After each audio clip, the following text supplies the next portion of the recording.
Earl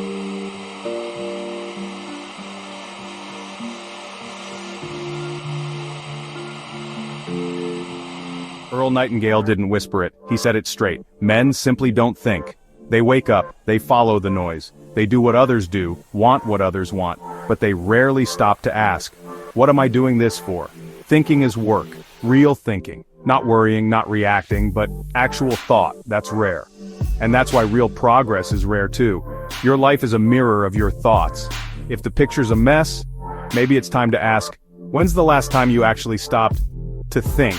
Not scroll, not react. Think about your direction, your values, your next decision. That's where your future begins.